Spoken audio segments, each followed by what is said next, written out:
Pediatrics. Okay, so you all can hear me? It's Yes, fine. ma'am. Yes, ma'am. We can hear you. I'm continuing. So guys, basically, I want to make this presentation for you all to before, not in the examination point of view, but for you to really understand why development is important and what I do as a developmental pediatrician and what is the whole, set of duties, responsibilities, and challenges that one person has when they do this job. I hope that my aim for doing this is for you to like pediatrics. I hope somebody becomes a developmental pediatrician among you. I am from 99 batch, okay? So basically I was a very okay student. I was not too bright. So even after coming to final year, like you guys, and when that house urgency came and we were preparing for entrance, I didn't know what specialty I wanted. So everyone said, you're still so childish. So I studied pediatrics. And even while studying pediatrics, I had no clue. I just studied for every exam, and I just passed the exam, and I only know that I like playing with kids. So finally, I became a developmental pediatrician. So the thing with this job is like it's a lot of fun. It's a lot of playing, and I really get to meet a lot of nice kids, a lot of really great kids with amazing abilities. So it's very good for our mental growth. And it's also a job which involves a lot of thinking and a lot of understanding. So I'm hoping to try to explain to you with this presentation about how exactly my work goes. Okay. So guys, what is development? Can anyone answer and tell me why is this whole development pediatrics such a chapter, and why is it important? Can any of you volunteer to answer this question?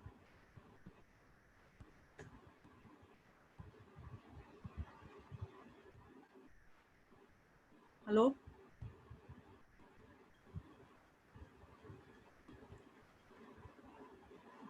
Hello? Yes, ma'am. Yes, ma'am. We can hear you. Can somebody tell me what is development and why you all, why is this so important in pediatrics? Any clue? Any of you would like to answer this? Um, Okay. You guys are scared or you don't understand, or how is it? no, ma'am. Shall I go ahead? Yes, ma'am.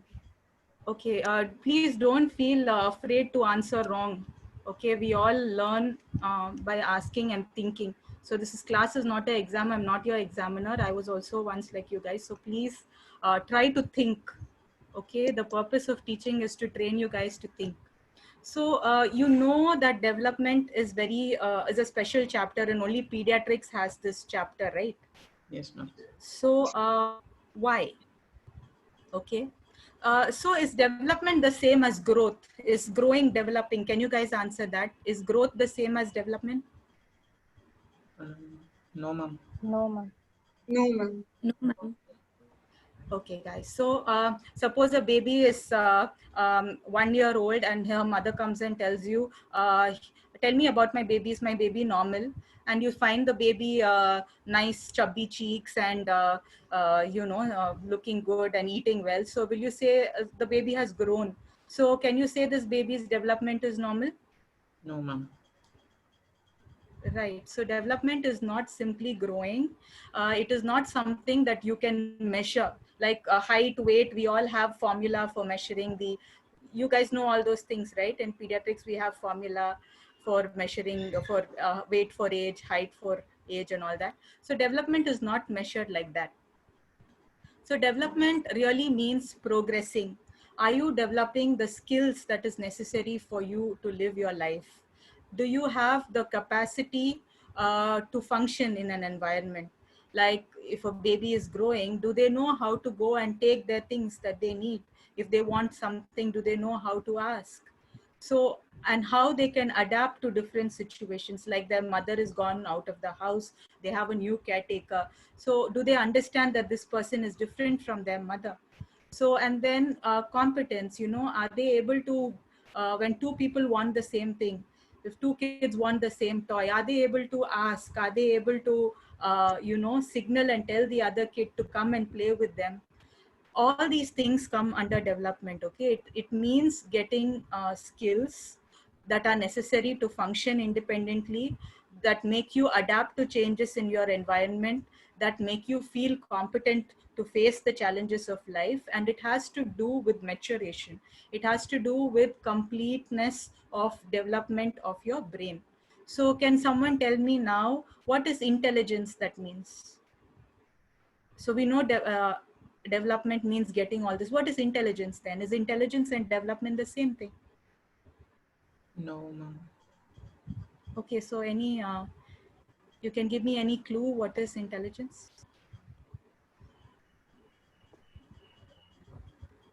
Decision making during different situations, ma'am. Okay, very good. That's a good answer. Yes. So basically intelligence, in normal words, what is intelligence? Who do you call intelligent in your class? The person who scores first mark. Okay. Rahul. Okay. What does Rahul do to become to be called intelligent? Studious. Ma'am, a Okay. person who has knowledge and applies that knowledge. Correct. Someone, all of you are right. Intelligence means basically taking advantage of your environment. Okay. All of you have the same books. All of you go to the same clinics, but someone is finding out how to make the best use of that. Either they are reading more, or they are noticing more, or they are practicing more. Okay. So development, growth, and intelligence are different things. So just because we get a pediatric degree also, it doesn't mean we become intelligent, or we get our MBBS degree, it's not that we become really smart. It's how we take advantage of our environment later that makes us successful as doctors. Okay. So developmental pediatrics is about assessing all these things. Now, why is it so big? Why are we talking this so much? Why is my work so much fun and important? It's because of this word called neuroplasticity. So before I explain neuroplasticity, do you guys have any idea what this means? No, ma'am. No. Okay. So basically, whatever experiences we have in life, we learn and adapt with that. Okay. For instance, now you have lockdown and you can't walk out without a mask. So you have learned to make it a practice for you that after some days, even before you go out of the door, your hand involuntarily goes and picks up your mask, right? So it's like that. The brain gets organized repeatedly when we experience and learn and adapt. So whenever there is a brain injury, so we in developmental pediatrics, we have children who have cerebral palsy, we have children who have had meningitis when they were a kid, or some dangerous condition, there is an injury to their brain. Okay, but to compensate for this and to adjust for environmental changes, like if a child has autism, okay, they really don't know how to communicate, they don't know how to ask people what they want. So when they have all these problems, still the brain is able to reorganize itself, it's able to teach itself, and it does this throughout its life. Okay, but childhood is the time when the brain does this very, very well. So that is why developmental pediatrics is such a big field, and we try by several treatments, by several methods, to make the brain take advantage of its ability to uh, generate itself. So neuroplasticity is a very big power that the brain has, and all this learning and therapies we do is for us to use the power of the brain like this. So there are many mechanisms. This is not important for you at UG level, but I'm just sharing so that you understand that, okay, when brain has these neurons, so the axons of the undamaged neurons, they make connections with the injured or severed neurons. So they sprout new nerve endings, and then you have these pathways that keep building up. So repeated practice, this is why we do all these therapies. We do occupational therapy, we do if you take a look at this, there's a lady who's teaching emotions to a child with autism. These are for vision. Okay, if a child has poor vision at birth, so we try to show them pictures like this. And these again are communication tools. These are all the supports the orthosis that children with CP get. So we try to do all these things so that the brain gets these new pathways and it's able to recover as much as possible from the injury and the damage that is caused to it. So this is why developmental pediatrics is important. Now, how do I assess development? How do any of you assess development? Have you seen your teachers or anyone assessing development? You guys have seen? Uh, Sorry? Milestones. Okay. Do you, I don't think that just mugging milestones is assessment of development. Okay. That's why I've not even made many slides on that for you. I want you to understand that development follows certain guidelines. None of us developmental pediatrician will count the milestone and check like that. There are certain principles that the brain has when it develops. So can any of you give me some idea?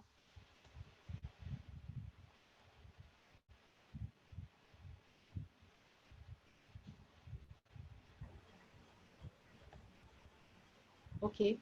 Uh, so you guys know you read anatomy in the first year, right? Why do you read anatomy in the first year? Hello? to know the normal. To get the orientation of organs.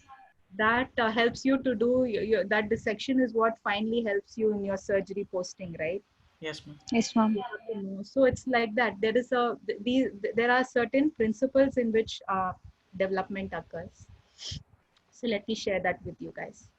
So one is the brain develops in a cephalocaudal way. So what does this mean? So it means first when a baby is born, a baby will learn to control the head and neck muscles, and afterwards the trunk muscles, and then the lower limb muscles. So that is why when you have gross motor milestones, you have those whole set, right? Head control and then rolling over and then sitting without support, I mean with support, without support, then crawling and standing and walking, running. So that's how it is, okay? So it starts from the head and then proceeds distally. And also for your each limb, the development happens from the proximal to the distal. So you will first learn to lift your arm and move your arm before you use your fingers properly. Okay, so this is the rule. These things always happen. So this gives me an idea. So whenever I am assessing, I remember all these things. I don't have to see a paper. This is how we remember. Okay, so first that it is from head to toe, and second it's from proximal to distal, and the sequence is the same. You have to roll over before you sit. There is no other way. You can't do it the opposite way. So if there is a change in that sequence, then you have to worry something is wrong there. So sequence is the same and the rate of development varies. Okay, it's not that if I write 16 months on the 16-month birthday, every baby attains this milestone. It's not like that. The rate of which, you know, suppose the baby is really plumpy, then it's really difficult for the baby to roll over and sit very comfortably. So they take some time. So the sequence is the same, but the rate in which they develop varies. Now, one thing we have to remember is for before a voluntary movement like a grasp, voluntary picking up an object happens, the child has to lose primitive reflexes. Like, do any of you know primitive reflexes? Has that been taught to you? Yes, ma'am. Yeah, can you name some? Morose reflex. Okay. Asymmetric tonic neck reflex. Okay. So can you guys, let me see if I can use a doll with you guys. So can anyone tell me what is asymmetric tonic neck reflex? I'm just stopping sharing so I can see you guys. Yeah. So Harshini, can you tell me what is asymmetric tonic neck reflex?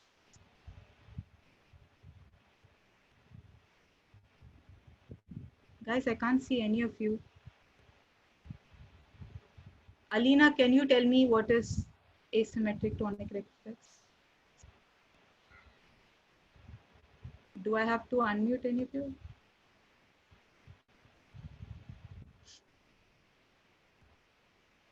Okay. Ma'am, when the baby's head is turned towards one side, there will be extension of the arm in that side and the flexion of the arm in the other side. Okay, very good. So basically, for a baby to turn around, okay, so baby, suppose a baby is like this and he wants to turn here, okay. So for him to turn like this, he'll have to flex and then turn. So for that to happen, this extension, it's like fencing posture. Asymmetric tonic neck reflex is called fencing posture. So if they want to turn, their hand without their knowledge will extend and their leg will extend. So when that happens, they can't turn like this. So if they have to turn over, this will have to go, they'll have to flex and then they'll turn over. So maybe in a further class, I can show you. So the thing is, these involuntary primitive reflex have to go before they voluntarily move.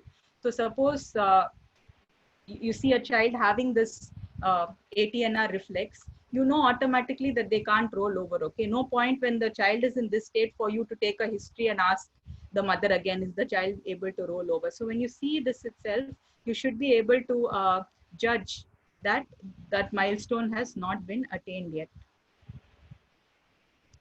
Okay, so I'm sharing this. And also a generalized mass activity gives way to individual responses. Okay, so if a child, if a 3-month-old child is going to look at you, he's going to move all his hands and legs and smile. But if a 3-year-old child looks at you, he is going to just see what you have in their hand and just maybe if they like you, smile at you. So this generalized mass activity gives way to individual responses. And development is a continuous process that happens throughout the lifetime, and it's linked with myelination and maturation of different parts of the brain. So if certain milestones are not attained, it gives us an idea which part of the brain is not yet developed.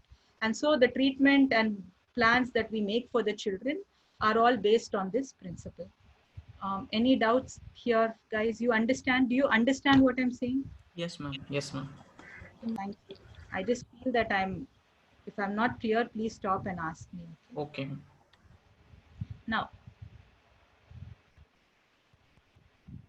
why isn't this going?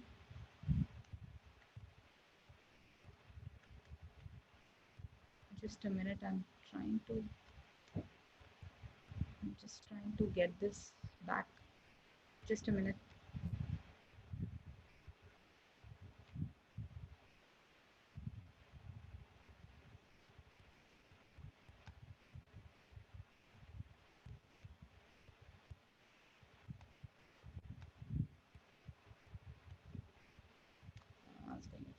Okay. So basically, we assess depending, remembering these principles. Okay. Now we have key milestones. All of us, when we assess development, we sort it under these milestones. So you all know what those milestones are, right? So can you tell me what they are? Can someone tell me what are the, you can even see and tell me, what are the different categories in which we put the milestones? Gross motor, fine motor, uh, Social. Okay. speech Speech. and language. Speech and language. So speech and language, how are they different? Listening and speaking. Language can happen now. You can communicate without speaking also. So speech is just expressive. Okay, there is a receptive part of language also. So if you're going to sit like this, it means something. Okay, we may not talk, but we can understand that you're bored. So it's like that. So speech and language has a receptive component also. And emotional and social, how are they both different?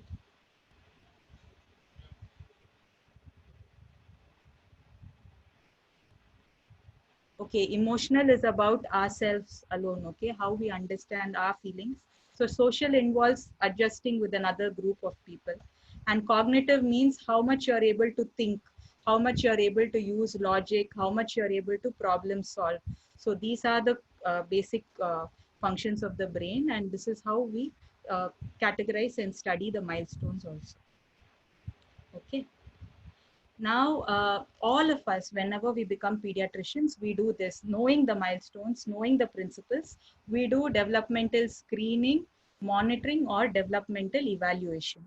So can anyone tell me what is the difference between screening, monitoring, and evaluation, guys?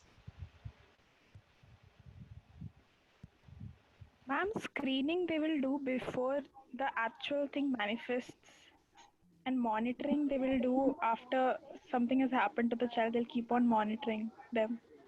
Okay. Right. So, what's your name? I can't see your name. Who answered this question? What's your name? Hello. Okay. So, Saloni, ma'am. okay. Ma'am, Saloni. Say good. Yeah, right. So guys, see, screening means all pediatricians are supposed to do. Whenever we see children for their vaccination, that is the usual time when we will screen. We will ask all the parents, whenever they come, we'll ask them, is your child able to sit? Because that is our responsibility, that if we find a child not attaining the milestones, they refer to a developmental pediatrician. So developmental a pediatrician and their team of psychologists, speech pathologists, OTS, so they all together sit and they'll analyze each of the milestones. So that is evaluation. So after evaluation is done, then we'll keep monitoring, is the child really making progress or not? And is the intervention working? So that is monitoring. And suppose some child is at risk, okay, like suppose one family, they lost a lot of children, many children died and for unexplained reasons. So for them also, we kind of monitor and see whether these children that they have are developing any problems. So all this is basically done with knowledge of milestones. We do screening, monitoring, or evaluation. Now, what really happens in a developmental clinic is we have certain tests, okay? We have certain screening charts. So what is commonly used in our country is this. This is the Trivandrum developmental screening chart. So what is written down here is in months. And then suppose a child is coming at 3 years. I mean, okay, this is for 3 to 6 years. So suppose it's 5 years. So it's 60 months. So we'll draw a line from here. Okay. And then check all these milestones, whatever is before this 16 number is given here. I just draw a line from this 60, go up, and then check for all this. Is the child answering why questions? Is the child able to, heel to toe walk? Does the child know explanation of words and things like that? So this is how we generally do. We have a screening chart and we check. And other things are these tests that we are using is a Denver developmental screening test. It's more, extensive, gives us more idea of exactly what is missing. So when they come to a developmental pediatrician, we do a more detailed screening so that for us to monitor, we know exactly what the problem is. So a very easy test is called this good enough draw a man test. Okay, so after from 3 years, a child will be able to draw a figure. Showing hands, legs, head, basic. And depending upon how old they are, when they draw a picture of a man, they will add more body parts. So that's a very fun activity you can do with kids. So there are some things which all of us need to carry. Even when you guys go for your exam, it's good to have some things with which you can assess development.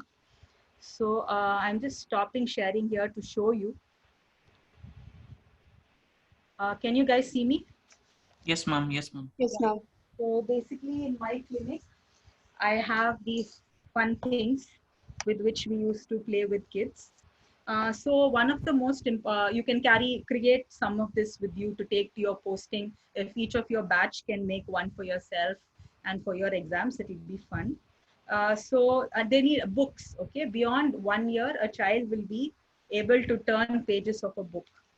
So buy a book with good pictures, and you can have a mirror in the book. So the child basically how they notice and smile at themselves, at their reflection, you can test all that. And then it's good to have books. Very small babies, it's good to check hearing and rattles. Always test development when the child is comfortable with the mother. Don't immediately go and carry the baby. And if the baby cries, calm the baby and then, assess the baby's development. Do all your measurements last. If you catch a baby and try to measure, they will get angry and start crying, and then you will get scared, and all your examination will go for a toss. So a very useful thing first is to examine from far. I need bangle, usual red ring with 6 centimeters. Usually we dangle before the child to get their attention. We try to move it. Are they following up and down? Then give it to them. See how the child is holding this ring. Are they using 2 hands or 1 hand, or are they able to even, take it? What are they doing with it? Are they putting it in their mouth? Are they giving it to their mother? So you can try all that. Balls are very good to play. Always keep a small ball or a ball that makes noise like this, and have a pencil, marker, which preferably is red, and a set of papers if you want them to draw, want them to copy. Then you can give them some sticks or something like this that helps them to hold, and if some of them are really hyper, for them to calm down, they can start playing. So keep these things. So another good important thing is blocks. So you guys in your OP Ghai book, you've seen the blocks pictures. Yeah. Yes, ma'am. Yeah? Yes, ma'am. So so basically this is a 1-inch cube. Okay. So first the child will be able to have. You have to make it next to the child and see if they will like to copy you. Don't do all this in the beginning unless the child is very friendly and fun. It will, you will get tensed up, they will get tensed up. So keep all these things to the child. When the child is comfortable, start assessing. Take time for you to calm down, for the child to play with you, and then start doing all this. So then we have tower. This is how you build a tower, After tower, it is train. And then there is a train with the engine, and then you guys can see this. So next is building a bridge. This is how, you build a bridge. And then when a child is little bit older, around 5-6 years, you ask them to build a gate. So this is how a gate is built. They actually ask them to balance this cube between both without falling. So this is how you build a gate. And then you ask the child to build steps. So all these things are assessed with cubes. Preferably this cube should be red in color. So these are all the things that a developmental assessment kit has. So when you guys go to play with the children, try to have one like this. Any doubts till here, guys? No, ma'am. No, ma'am. Okay. No, ma'am. Going back to the presentation, children.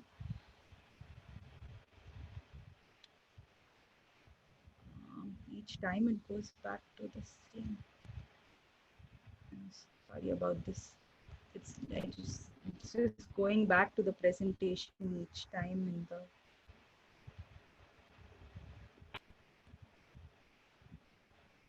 Right.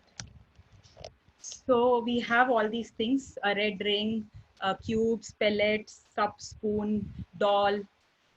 So it's good to have all these things when you are going to the posting along with you. So basically when a child comes to me, this is what I do. I use a screening chart, and then I play with the child and make my assessments. So this is a more complicated assessment. This is called the Denver Developmental Screening Test. So this actually gives all this percentile, okay? So the number of children who pass, 25% do, 75% do. So each item, it's more in detail. So we all use these screening tests. Now there is, we don't really, like I said, it doesn't mean the baby is 1 year on his first birthday, he must, attain the milestone that is required. Usually children do.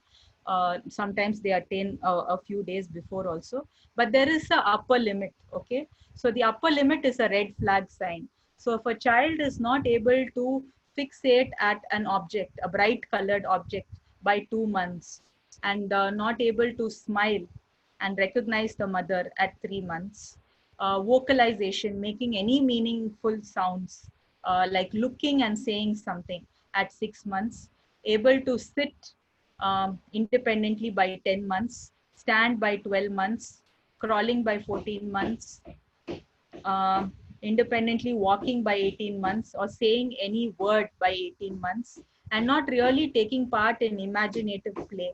So if all these are not attained at the these years, it is a red flag. So it definitely means that the child has a problem, and as soon as possible you have to get help for them. So basically we are concerned with this upper limit age of milestones. Now, when you come to a developmental pediatrician's clinic, we will do extensive tests. Okay, so you see this. This test is called the Bailey Scale of Infant Development. All these are written in your guidebook. And the Wechsler Intelligence Scale. So after any child is 4 years old, uh, guys, do you hear any background sound? Yes, ma'am. I'll just stop sharing. Get just a minute.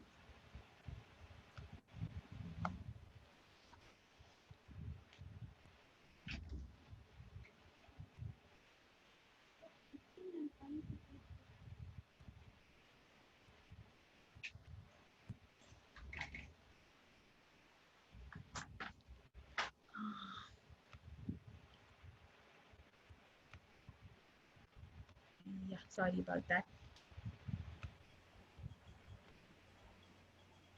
And it goes to the first one.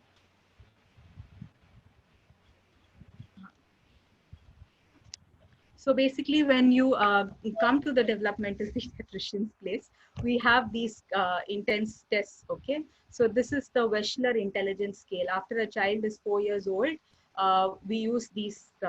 It's like your coding tests. So we use tests like this to know the child's IQ. And another test that is commonly used is the Stanford Binet scale.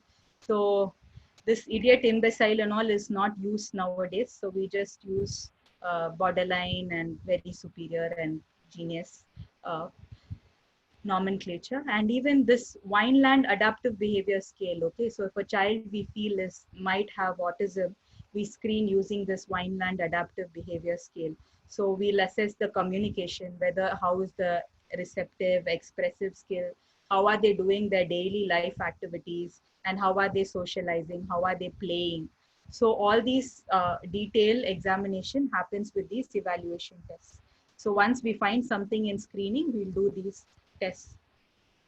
Now, when we assess, okay, what do we want to find out? Can you tell me what do we really want to know when a child comes, when we are taking up a child? So we are doing, when you come, we do history, we do observations, we interact with the child, we play with the child, then we do CNS examination, and then we measure the head circumference, we assess the nutritional status. We do all this when a child comes. Developmental examination includes all this. Now the purpose for this is we want to find out, is there a developmental delay? Okay, if there is a developmental delay, is it only in the fine motor? If fine motor milestones and all other milestones are normal, what does it give you an idea about? Can you guys guess? Cerebral. It's a local lesion, not diffuse. Yes, true. And also it can be something to do with your vision or something to do with your intelligence, not necessarily something to do with your hands. Okay. And if suppose you're not able to speak alone and you're able to adapt well, you're able to listen, but you're not able to speak, you're able to play well, then it might be a minor hearing loss which you're missing. So when there is a delay, which domain the delay is, that is important. And deviation, you guys know autism? Yes, Yes, ma'am. Have you seen a child with autism? No, ma'am. Okay. Yes, ma'am. In The movies, next classes I can show you videos. So when autism is like a deviation, okay, their motor and all milestones will be all right, their hearing will be all right, some of them their speech also will be all right, but they will not be able to understand, adapt, and communicate to you. So age appropriate, some of them are very intelligent, so that is a deviation. And regression, there are neurodegenerative disorders. Okay, in neurodegenerative disorders, the milestone that is attained they will start losing that milestone. They will lose their speech, they will lose their ability to respond. So you have to find out from your history whether there is a developmental delay, a developmental, if there is a delay in which domain, is there a deviation in the development, or there is a regression of attained milestones. So then from this, we will try to find out which part of the brain is involved, and then we'll try to find out the reasons by asking questions. So is this clear to you guys? This is what developmental assessment means. Okay, Okay, ma'am. clear? Yes. Yes, ma'am. Yes, ma'am. Okay. So let's go to gross motor development. So you guys have seen this, right? All your books have these charts. I don't think there is any, there are many cues to mugging this chart, which I will share with you later. But basically, it's like 3, 6, 9, basically we try to remember like that. But anything what you need to remember is it has a sequence. First, it is head control, neck holding, rolling over, sitting, and then standing, crawling, walking. So before standing, you should sit. Before you walk, you should crawl. You know the difference between creeping and crawling, guys? Yes, ma'am. Can you give me an example? Ma'am, in creeping, they won't go on their all fours, ma'am. They'll just push with their belly and try to move. So you've seen this army movies, right? The commandos, when the fence is there, they go underneath, Yes, ma'am. Yes, ma'am. right? They go on their whole body. That is crawling, commando crawl. Okay. What this baby is doing is creeping in this picture. He going on their hands and legs, but moving, not like what you said before, the person who answered, that is more of crawling. Creeping. So after you do that, they will stand and catch things and start holding things and walking. That is called cruising. And then they will walk independently. Then after walking, you can remember this, that after walking, they will climb stairs. After that, they will start, when they climb stairs, they will first put 2 legs. They'll climb 1 step, put their leg on that step, climb 1 step and put their leg on 1 step. Then they'll start climbing with each leg. Then first they will climb up. Climbing up is easy, climbing down is more difficult. So first the children learn to climb up and then they learn to climb down. So 3 years is the time usually they go to preschool, right? So when they go to preschool, they should have all these skills. They should be able to climb up. They should be able to ride a tricycle. They should be able to run. So all these are, the necessary milestones for that age. Any doubts in this, guys? This, I think it's clear. Any doubts in any of these terms? No, ma'am. So why is this so important, guys? So what you have to know is that the brain is very smart, okay? So first, we learn to be static. We learn to hold our position. The gross motor milestones are important because first you need to sit and steady yourself, have a static control, and that is when we will start doing our other things. So this gross motor is first because we will statically position ourselves, then we can actively control our movements, and then comes the ability to have a reactive movement. Like if you push me, I should know to do this. So that is how this gross motor milestone progresses. First, you attain a static milestone. From that milestone, you are active. Like if a baby is, crawling, he will start using that crawling to do something. And then reactive, crawling away from something. So this is how this gross motor milestones actually attain. So it's very nice to watch. If you have any children in your house, just notice all these things about them. So it's first a static milestone, then they use it to do an activity, and then they use it to as a reactive ability. Now fine motor. Fine motor again is very crucial because you need fine motor skills to do a lot of self-care things. Like if you want to feed yourself, okay, you need to use these fine muscles here. So fine motor milestones, they are very important. Assessment, that is why you have all these various things, drawing a line. I'll explain more in detail, this tower, bridge, and all these steps I told you. Fine motor is dependent upon your intelligence and upon your vision.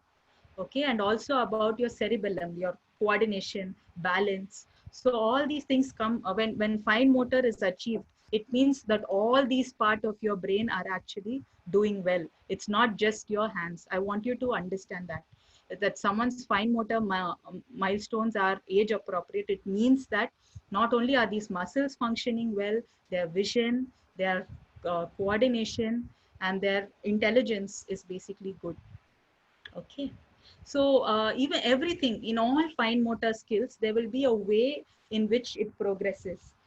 For example, if you give a baby a cube like this, okay, you guys can see my hand. Yes, ma'am. Yes, Yeah. ma'am. Ma'am. First, when you give an object to a baby, baby will do like this. Then baby will catch like this. Okay. After catching, then the baby will start catching like this. And then the baby will take it like this. So each of this movement, it has, the ability, it becomes more and more refined as the baby grows. And then you have pincer grasp. What is pincer grasp? Any of you? It basically involves these two fingers. When your thumb and index finger, when you're using it to catch anything, it becomes, at first they will catch it like this, then they will hold this and pick up tiny things. From 9 to 12 months, they will start picking up small things on the floor with their two fingers. So that is the pincer grasp. Now all these, when this grasp is fine, that is when they can start writing. So how they use their pencil, how they move, and how they put on their buttons, all that happens only after these things are developed. So even handwriting, I just wanted to share this. Even when someone is starting to write, they don't straight away write ABC. So first they will scribble, and then they will try to make some meaningful pattern in that scribble. They will try to, find something that it resembles.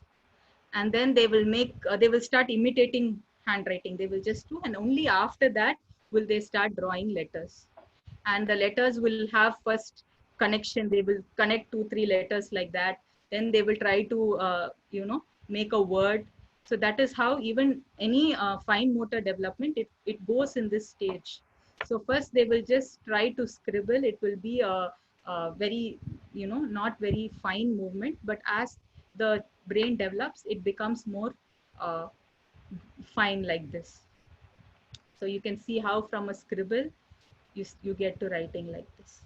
So that is why fine motor development is very important. Now language. So like I said, the way to remember this, I use this. So from 0 to 6 months, recognizing somebody's voice, more the receptive understanding of language is more important than how much they're going to speak. Okay. So recognizing before 6 months, they recognize the mother's voice. They use their voice to say that they are happy or they are sad. When you see a small baby, you'll know, what they are trying to say. If they are uncomfortable, they don't like this room, they are very scared of a person, they can do all that. They can show all that through the sounds even before they are 6 months old. And they can, pay attention to music, localize the noise. So all that happens before even they make a monosyllable word. So 6 to 12 months, they will make bisyllable words. So bisyllable is mama, dada, papa, all this. So even when they are saying that, they will try to make it with some meaningful sound. Okay, so they'll try to, if they're really scared, they will say something like that. So all that really voice modulation also happens even before they are 1 year old. So at 1 year, a child says their first words usually. They try to imitate the words that others are telling. And they recognize, if they have siblings, they will know their names. They will know their own name when somebody is calling them. So by 2 years, they will be able to say a lot of words, okay? They will say up to at least 50 to 100 words by the time they are 2 years old. And they try to combine 2 words together before they are 2 years old. So they can say, go bye-bye, mamam, no, something like that, they can try to say. And then after 2 years, they will start constructing sentences. They will string up meaningful words like come to me, give me this. And they'll understand, what is no, what is yes. And they will be able to follow instructions like go and bring this from 12 to 18 months itself, they'll be able to follow your instructions. And by 2 to 3 years, they will be able to follow 2 sets of instruction, like go to the room and bring your toy. So both they will be able to do. Now, social and adaptive milestones are, very important, because it's something that we miss if we don't pay attention to. So by 2 months, usually 6 weeks, we say, by 2 months, a child will start smiling and recognizing the mother. So social smile doesn't mean just smiling. It means looking at you, and when you smile, smiling back at you. Okay, so that is social smile. And recognizing, first the child recognizes the mother and then other members in the house. From 6 to 9 months, they know who are the members in their house and do not belong to their home. So when new people come, they will cry. So they experience what is called stranger anxiety. At 12 months onwards, baby will start playing a simple game. So when a child is 1 year old, you can throw the ball, they will go get it, or they will give it to you and take it. They laugh with you. So simple games a child can play. Okay. At 12 to 18 months, the child tries to copy everything. They will be sweeping the house. If you are nowadays, all children will be copying how we talk on the cell phone. Okay. So that is their favorite copying task. At 2 years, they can, even if they can't talk, they can ask that I want water, I need to go to the toilet. And they will call them and share their joy and sorrow. If they see something nice, they will call you with their hand and show you. So that is called joint attention. So that develops by 2 years. And by 3 years, they will know how to share and play.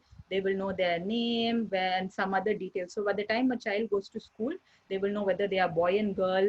They will know how to play with others. They will know some rules, like hide and seek means you have to stay in that place till they find you. All that they know by 3 years.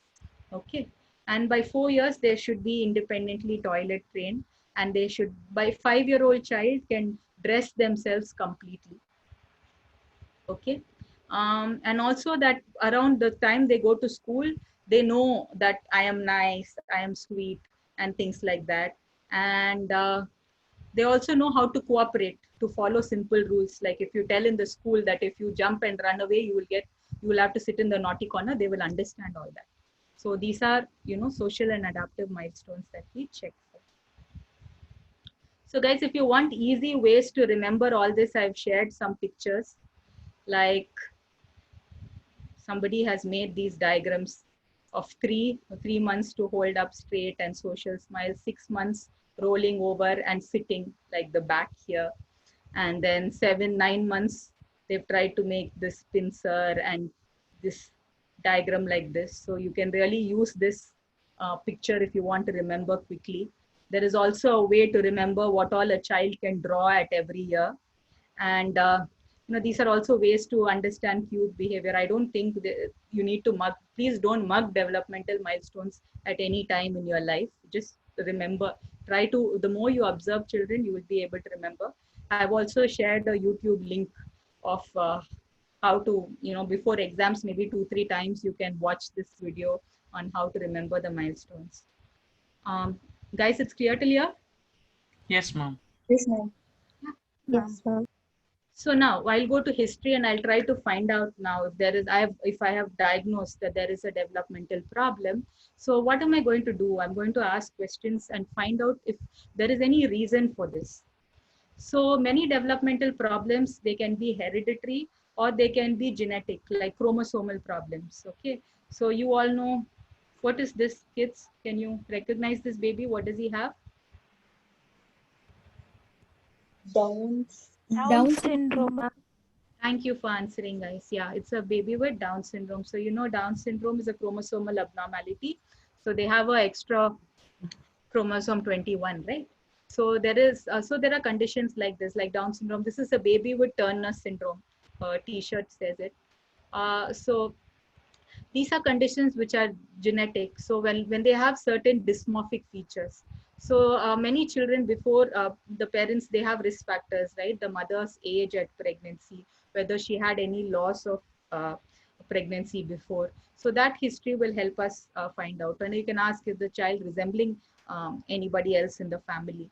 So there is also a very common condition which is associated with mental retardation and autism-like behaviors called Fragile X syndrome in boys.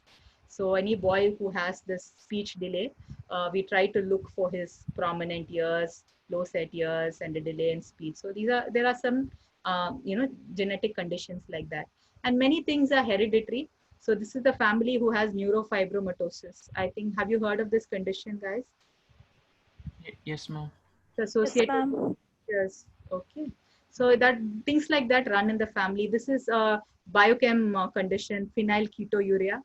So these things run in the family. So when you ask questions, you can ask them always if there is then look at the parents first of all. Do they seem to resemble their children? Does their hair color or anything of their features resemble the child totally? So you can get clues from this. So many of the time the parent will have a mild version of the disorder, and if they have this consanguineous marriage, that is why the history of all this is important for us to get an idea whether this developmental delay has a hereditary or genetic origin. Okay. Now there are antenatal and birth related causes. So when a mother's history we are taking, we'll start with the mother's age at pregnancy, whether it was a wanted or baby or it was an accidental conception. And if she had any problems during pregnancy, what was her nutrition like?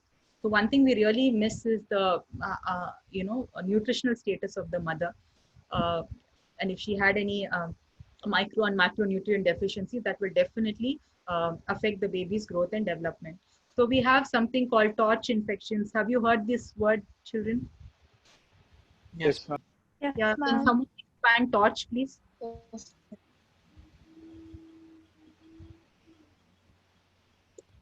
Okay, so toxoplasma, several others including HIV, rubella, Rubella. TMV, and herpes.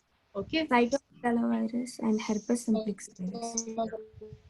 The mother had, this is a child with congenital rubella syndrome, so I couldn't try to get a picture here. So the mother developed rubella during her pregnancy, and the child has this blueberry muffin spots. Okay, this is typical of a rash that a baby can have in congenital rubella syndrome. And so if a mother had any illness, had any nutritional deficiency, and if she had any other habits or exposure to toxins, so this boy, he has fetal alcohol syndrome. So this particular face with a broad nose, and this is associated with the mental retardation. So if the mother consumed alcohol actively during pregnancy and things like that. So any exposure to toxin, any illness, and the mother's status, if she had any pregnancy related complications like diabetes or PIH. So all that we'll be asking during history. So that is very important. And then we will have to know how the child was at birth. Was it a full-term delivery? Was it a preterm baby? So very important when you're calculating if the child was born in at 7 months and the baby is 1 month old, you have to check the development at 8 months. You don't check like if not the baby as 1 month post birth. Okay, the baby has still not developed fully. So we have to reduce the number of months when we assess a child who is preterm. And then, there is something called IUGR, intrauterine growth restriction. So that means the child has not received a proper nourishment in utero. So such children, when they are born, they will have a dysmorphism. So this is a picture comparing a normal baby to a child having IUGR. So this, if the baby has growth restriction throughout the pregnancy, they will be symmetrically small. But if it has happened only in the last few months of pregnancy, it will be asymmetric IUGR. Their head will be a relatively little larger. So when you ask details like this, when was the baby born? Did you complete 9 months of your pregnancy? What was the baby's weight like? How did the baby look when the baby was born? All these will give you clues if any adverse event had happened during birth. And then as also whether the baby needed any resuscitation. Okay, whether the baby was kept in the NICU, the baby had jaundice, the baby had fits. So all those history you will be asking to find out if there's any birth and neonatal contribution to the developmental problems. So later on, after a child is born, there are factors that continue to affect development postnatally also. So the most common is nutritional. So this is a baby who's anemic. Okay. So iron deficiency is still an important cause. Children who are iron deficient, their intelligence get affected. They are hyperactive, and so they appear to have any developmental delays, but actually it gets corrected when they are given iron supplements. So in some areas they don't have iodine. So again, hypothyroidism appears like a developmental delay. So correcting all this will bring about a normalization in the developmental milestones. Then there is also infections, like this is a baby, she has had meningococcal meningitis. So this is why, vaccination is very important. So history of vaccination and developmental pediatrics, that's why it's important. We have to make sure that the child have any of these illnesses. So having an illnesses like this when the brain is developing in the first 2 years of life will again cause developmental delay. And toxins, like this is a baby who's peeling paint and eating. So accumulation of toxins like lead in the body, they will also affect the child's development, the child's behavior, and uh, other language can be impaired by this. Can you guys hear me? Yes, ma'am. Yes, ma'am. So then another thing is other factors, okay, like trauma to the head. A child's head injury can still affect their milestones, any intense head injury. And psychosocial causes, like parenting is very important. This is the most common problem now. We are all addicted to our cell phones, and we really don't understand and interact with our children. So that is an important problem which contributes to developmental delay in social and adaptive milestones.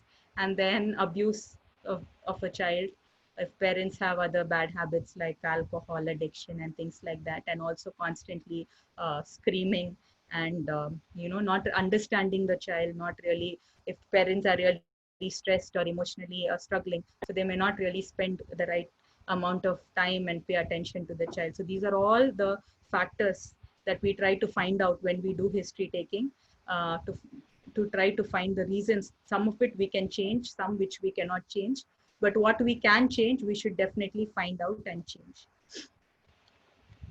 So the most important positive things are breastfeeding, early intervention for any developmental delay, and responsive parenting, okay, playing with the child, understanding the child. So these are the things that make a difference in a child's life whenever they have any developmental delay. So I think we have finished. Thank you very much. This is what I wanted to teach you guys. What is developmental pediatrics? How do we assess development? And what is the importance of development in daily life? So if you have any questions, you can email me or ask me now.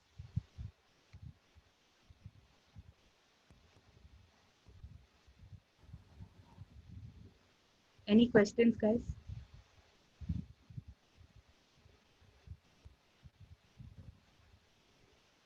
Ma'am, Yes. ma'am, can you tell the difference between creep and crawl once again? I didn't get this properly. Okay. So I said, you can use the commonest thing is commando crawl. Okay. The commandos in the army, when they crawl, they will fall. Bear creeps and commando crawls. Okay. So have you seen how a bear moves? They go like this, right? They climb. You've seen a bear climbing? Yeah. Yeah. Yeah. So that time their stomach doesn't touch in creeping. Okay. In crawling, their abdomen touches the floor, their whole body is on the floor, and then they move. So it's the bear example is for creeping. The commando army person, they crawl. Okay, thank you, ma'am. Yeah. Anything else? Ma'am, is that neuroplasticity what you said is related more to learning or like conditioned reflex sort of a thing, ma'am? See, it is related to everything. If we are repeatedly exposed to a certain environment, we will develop the skill to manage it. Okay, I think in physio, you've learned that Pavlov's experiment, you remember? Is that conditioned reflex Yeah, thing? that is also a part of neuroplasticity only, but developing a new skill. Like if a child cannot talk, if they are, so learning sign language is a compensatory skill that they are learning. So that is also comes under neuroplasticity. Adapting and learning new skills both come under neuroplasticity. Thank you, ma'am.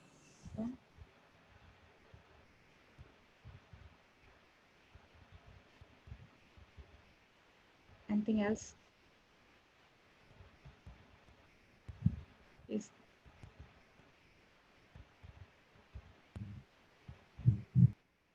do you have any? Hello? Hello, ma'am. Yes. Yes. Good evening, ma'am. Ma'am, in that slide where you show that hereditary disorders, no, ma'am, Yes. who had phenylketonuria, ma'am. How were you able to make out that they had phenylketonuria, ma'am? No, that child is from the. They have been receiving enzyme supplements, so the child doesn't look. That hair color and all is normal. The Okay, child has ma'am. been receiving enzymes. I didn't have any other photo to show you. Okay, ma'am. Thank you, ma'am. I just put it for. Anything else? Any examination questions you have? How to do assessment? You guys understood, right? So I hope next time when you go and meet a child, you will be having some idea about how to assess the child's development and what you should remember when you're, asking this history. Don't just go and ask 1,000 questions. Try to think, when you're asking each question, how you can relate it to the child's condition.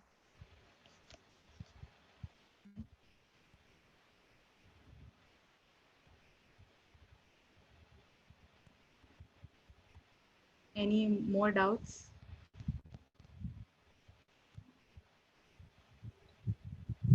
Ma'am, which are the most commonly used scales used in assessing this development? Like normally, The Trivandrum developmental screening chart is what I use. It's the most. It's like just one paper that we can carry in our pocket. So that is what I use.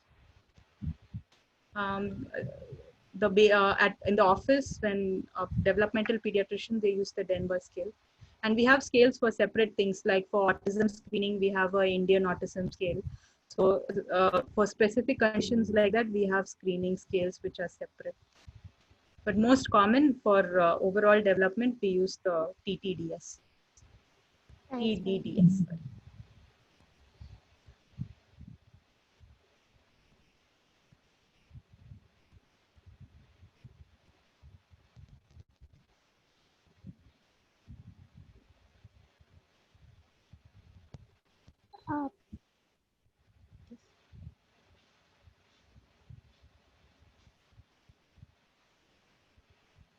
uh, ma'am, sorry, ma'am, at one place you had mentioned individual response to a mass activity. I couldn't get.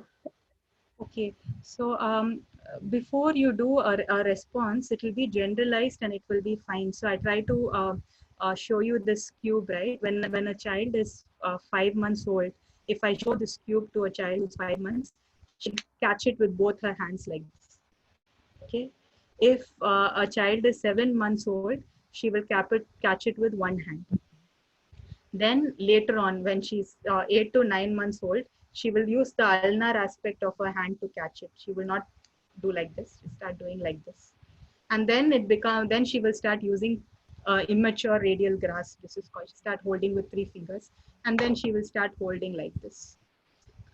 So that is how that movement, it becomes from a generalized, uncoordinated thing to a very fine, uh, movement. So when a child who's 3 months or 4 months, if you have nieces and nephews, when they see you, their whole body will move when they are excited, right? So the same child, when he's 3 years old, if you go and say hi, he's going to look at you. Have you brought me something? And just smile or feel shy. So they're not going to use their whole body and express themselves to you. They're going to use it. They're going to use only a part of their body to convey a movement to you. So that generalized masked activity goes down to specific responses. Like we'll just wave and say hi. They won't move all that. They just say like hi, that way. Thank you.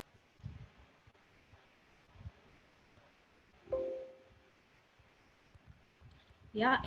Anything else? Just a minute.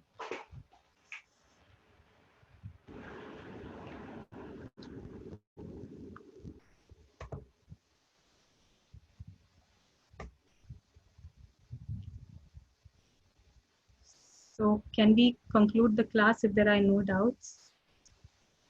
Yes, ma'am. We'll conclude the class. Yeah. So thank you very much. I hope Thank you, ma'am. the class you was so much, useful ma'am. to you guys. Yeah. Yes, ma'am. Bye. Thank you, ma'am. Bye.